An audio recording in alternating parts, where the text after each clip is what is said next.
Longing. Who here has ever longed for something? Yeah, I think we all have. I have also. I remember when I was a kid, and we grew up, every year, every summer, we took a day vacation down to Cincinnati to Kings Island.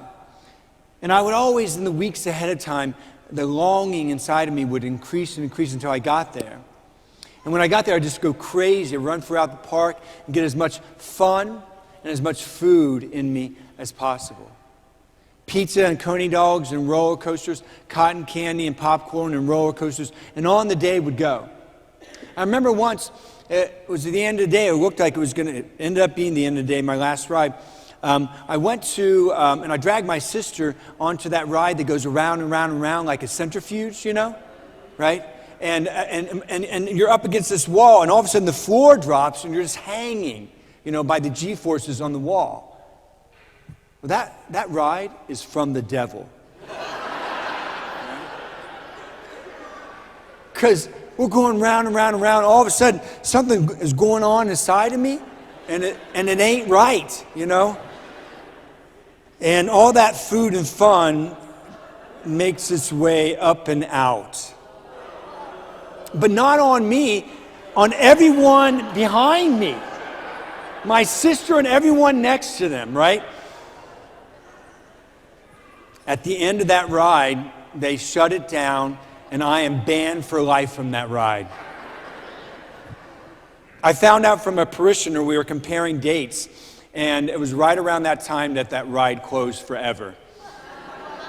So I think I was the result of that. Here's my question.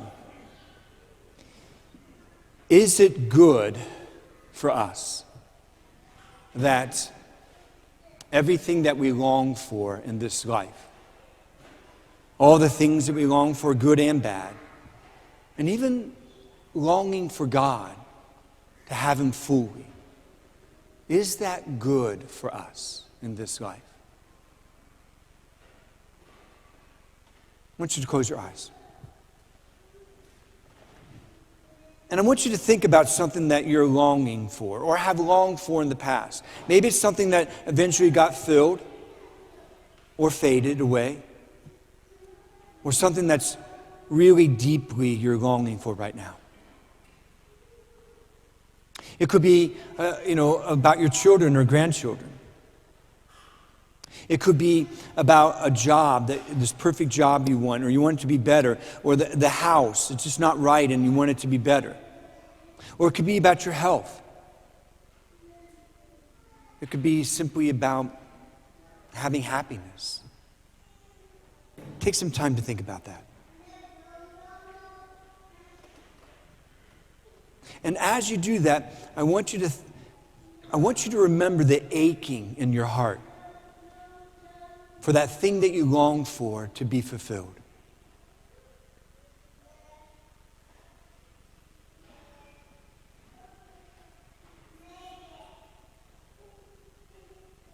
Go ahead and open your eyes. I'm not going to ask you what it is that you've longed for. But what you just experienced is just a little taste of what the Jews experienced for hundreds of years as they longed for their Messiah. You got a little taste of it because their longing was much longer and wider and deeper, and it ached all the time.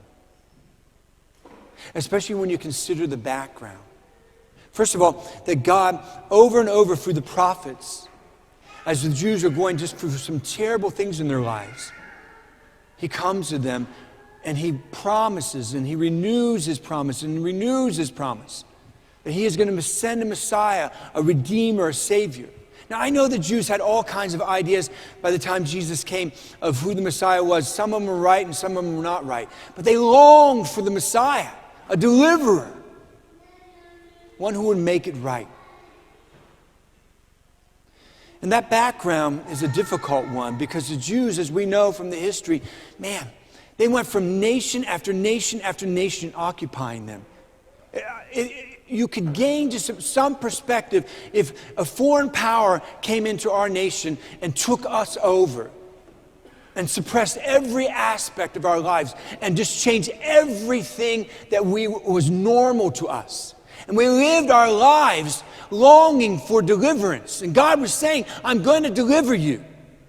And we raised our children with that. And all they've ever known is we want deliverance from this foreign power, only to find another foreign power that comes in and replaces that one, and then another one that comes in and replaces that. Can you imagine living like that and raising families in that?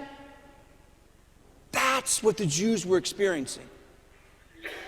This longing. And it almost seems cruel that generation after generation was raised with that longing and died with that longing unfulfilled. Almost seems cruel. Except for when you look at the outcome. The outcome was that the Jews were raised up with this razor-sharp longing for the Messiah. They longed for God more than any other thing in this world. There wasn't a day that they didn't think about God, pray to God. Even in the midst of their troubles, praise and thanks God and worship God. And the result was that they remained close to God throughout their lives. But it doesn't end there. Even though they died without God fulfilling that longing, because they had it, we learn from Peter in one of his letters in the New Testament that when Jesus Christ, the Messiah, died, he went down to the abode of the dead and he encountered those who had gone before him, and those who were longing for the Messiah finally had what they longed for delivered. And when Jesus rose again and ascended into heaven, they all came into heaven, and he fulfilled all of their longings. Here's the problem. The problem today with some people in our world, and maybe even some of our Christians, maybe even some of us here today, is that we have forgotten how to long for God. I mean, there's some of us that will go through a day and we don't even think about God. And maybe at the end of the day, we realize that and we end with a night prayer.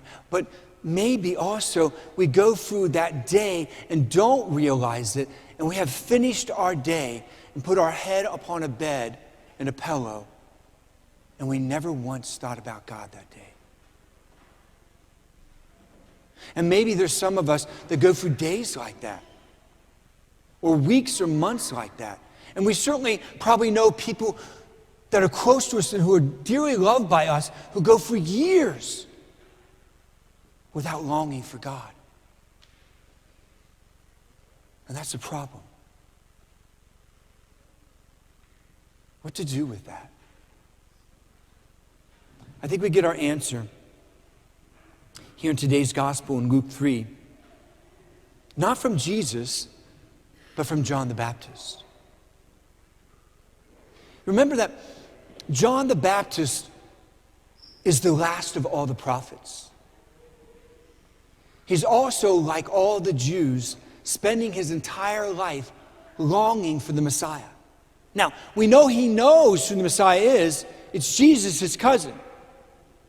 But could you imagine him spending his 33 years in this world waiting for his cousin, Jesus Christ, to finally fulfill the reasons why God sent him into this world, and longing and aching for that Messiah to be a Messiah and to do what it is that God sent him to do?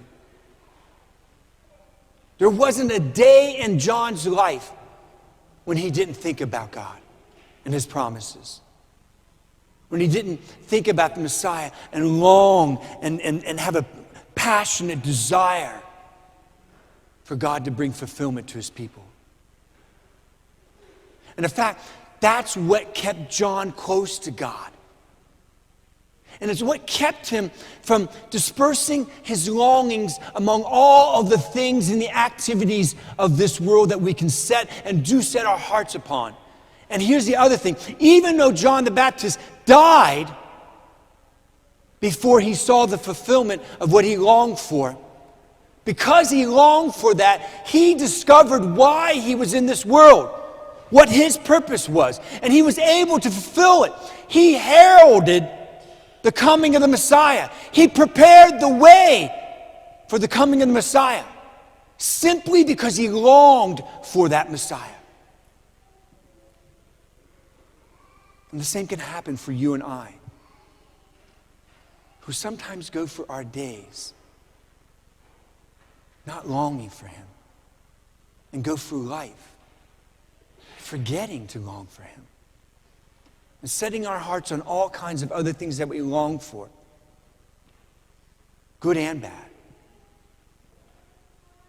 Listen to what John says to that situation. He himself draws upon two other prophets, and it's a prayer for him. It's a lived, experienced prayer for him. He first draws upon Messiah. And he says, yes, he's saying this to you, but this is coming from his own life. Prepare the way of the Lord. Make straight a path that leads to him. And then he draws from BARUCH. And he says, fill in every valley and tear down every mountain.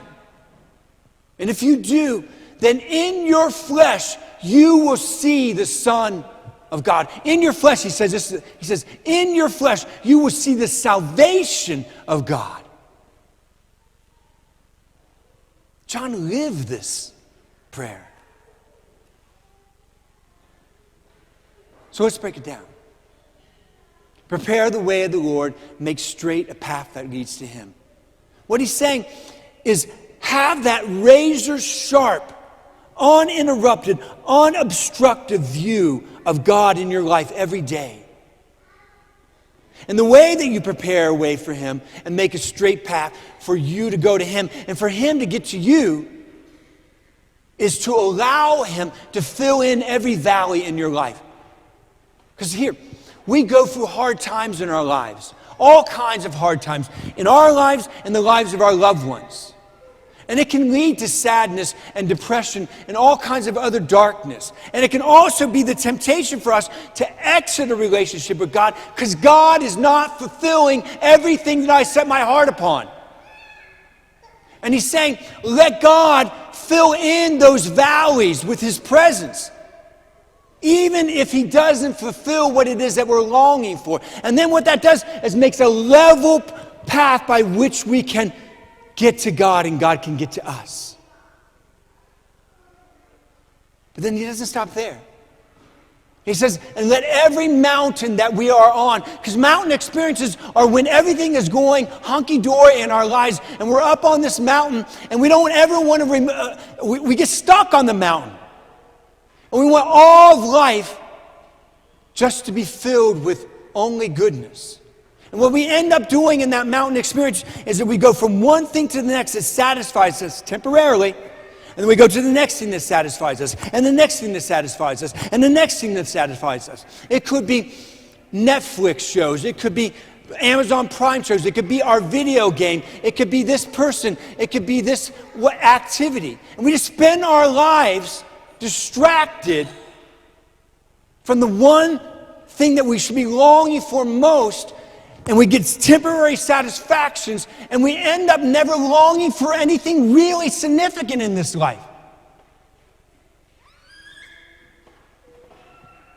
And what John the Baptist is saying is, God, tear those mountains down if you have to. Those highs in life where I get stuck. And make a level playing field that leads me to you and me and you to me. And then the kicker. And John says, then you will see the salvation of God in your flesh. What does he mean there? He's He's saying, even then before you die, because you live your life this way, then you will see God come into your sorrows and your hopes and your dreams and your struggles and your sufferings. And you will see God come into your victories and all of the pleasantries of life and all that is good in our lives. And in the midst of that, you won't forget Him. You'll praise Him. You'll thank Him. You'll worship Him in the highs and the lows of life. They will be a level playing field that will lead you to God. And more throughout your life, you will long for Him. Because here's the part. Because in every one of them, He will not totally fulfill you. And He will not totally fulfill the things that you're longing for. Because that's the stuff that keeps your heart upon Him. And here's the other part that we learn about John. And therefore for our own lives. When we live our lives always longing for Him, then we will become the persons that God created us to be. Just like St. John the Baptist. And before we die, we will fulfill the purposes for which God brought us into this world. And not despite our longings, but because of our longings. Prepare the way of the Lord. Make straight a path that leads to Him. Allow Him to fill in the valleys and knock down the mountains. And then you will see in your flesh the salvation of God. And then in your death, when He comes to you, He will see that you long for Him all your life. And that, through His grace and what you've longed for, will be fulfilled for all of eternity. That's how we get into heaven.